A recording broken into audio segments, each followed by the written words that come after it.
What's going on, guys? Keith Lamberth here, and I am with Mr. Chip Romanavich of the Indianapolis Knights. Chip, you guys have had a good battle to the newly anointed first place team in y'all's division. Talk to me a little bit about this match you guys are coming off of Lake Manitou with the Tennessee Shiners, and again the opportunity for you guys to get into first place going into the last week of the season. It was a huge game for us, and we were really focused going in. It was a great team win. We're solid top to bottom. Any four guys we put out there, we think we have a chance against anybody. We knew we needed to win this game, and it all worked out. Everybody contributed. It was a good team win. That's one thing I've noticed about this whole Indianapolis Knights team. From yourself, Mike Elsey, uh, Sam, and Brian, Adam, just Mr. Cassidy, the humbleness across the board, but the continuity that you guys have been able to show all year long. This, all season I've been talking, hey, watch Chip, watch Chip, watch Chip, and everybody has heard the name, but now they get to meet the man with the name. So New text tell us message from Lauren Three Bells. tell us a little bit about your personal adventures this season so far. Again, I know the Alabama Hammers came up to Manitou and you just absolutely put a whooping on us. So tell us how your season as an individual has went so far.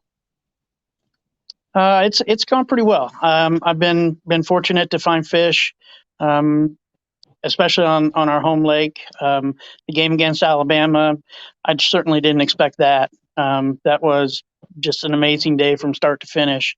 And then had went to Detroit. Didn't do well at Detroit. Really felt bad for our team there. We lost that game. Wish I could have done more there.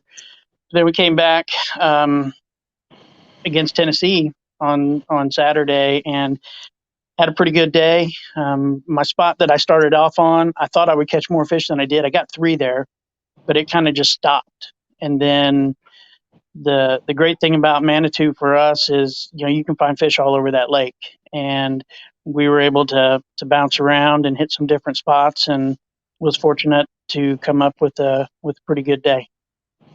Well, now the Coosa Kingfishers this past weekend managed a pretty good comeback against the Florida Copperheads, maintained first place in the conference.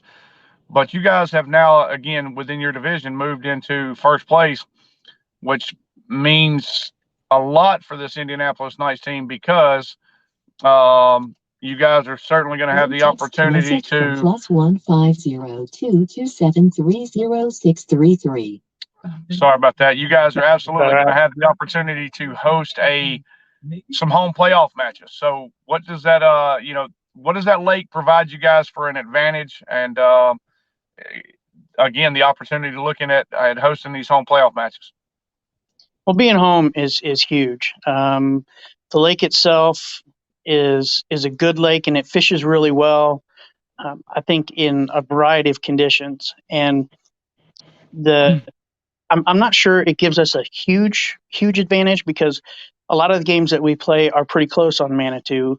It comes down to two or three fish may make a difference. And I think, having fished it a lot, we're pretty confident there. But I think most of the time, the Saturday game against Tennessee was a little different because we struggled to catch as many fish as we did. We thought we'd catch a lot more, but it's a good lake. It fishes well, and being home is a huge advantage. Absolutely, it gives you an opportunity to know a little bit more about the lake, especially with some of the teams that's coming in that may have not ever been able to fish it. Tennessee thought they were bringing in some hitters. They sent Eric Siddiqui. They sent a little hometown favorite that they said may be the ace in the hole, Aiden Darlington. You guys got to they sent a lineup up there with the intentions of trying to beat you. Tennessee was in the looking for an opportunity to keep their playoff hopes alive. You guys, again, you talked a little bit about it before we started the interview. Your record last season and to start this season wasn't indicative of the team that you guys have put together and the continuity and the growth and the ability to fish together. what we're seeing now is this what you guys expected of this team even last year when the record didn't show, and then the start of this season? Is this the team that you guys felt like you had all along? Absolutely. We're solid top to bottom. You know, anybody you put in our lineup can do a good job on any given day. And I don't think it matters where we are. I think we're a diverse group and we have a lot of talents among the different anglers. So I think we're going to be competitive wherever we go. Last year, we definitely were not happy with the way things turned out as a team. We felt we were much better than our record, and this year we're having the opportunity to show that, I think. Well, guys, 5-2 going into, again, this is an off week for everybody, with the exception of the Monday night football match between the Granite State Sticks and the Bay State Attack, which should certainly be a match to watch. But we don't want anybody to put the Indianapolis Knights on the back burner. You guys got an important match to close out the season. Tell us a little bit about how y'all are going to take this off week to kind of regroup and gear up for this final home run, and try to go 6-2 into the playoffs. One of the things that we do, and I think you've mentioned this before, is we communicate really well together as a team.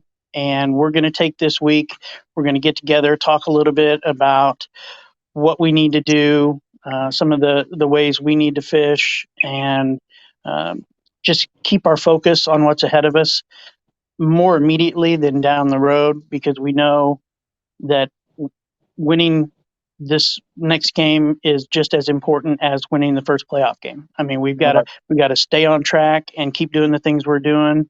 And so we're going to get together, talk about what we need to do, and hopefully be on the right mindset going into the next game. Year 2 of the KFL, the championship this year for the KFL Cup is on Lake Chickamauga at the end of October. Tell us what it would mean, not only to the Indianapolis Knights, but let's be a little less humble right here, Chip. Let's talk about what it would mean to you to be a part of that team and a part of that roster that fishes on Chickamauga on the 29th and hoists that trophy. Oh man, that would be amazing. Anybody that is in this league deserves to be here.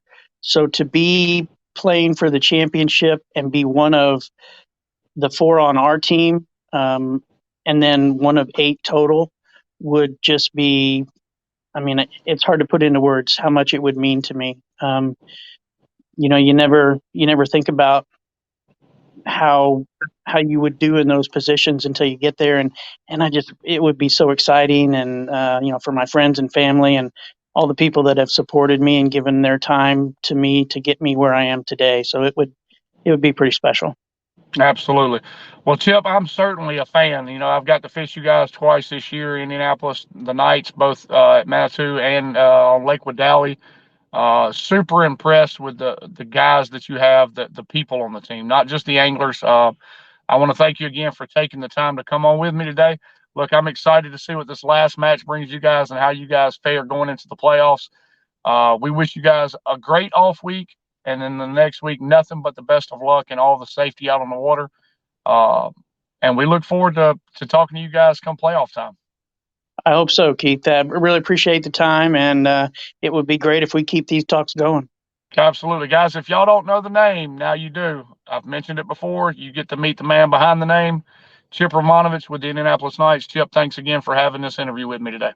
Thank you, Keith. It was my pleasure. Absolutely, buddy. Have a great one. You too.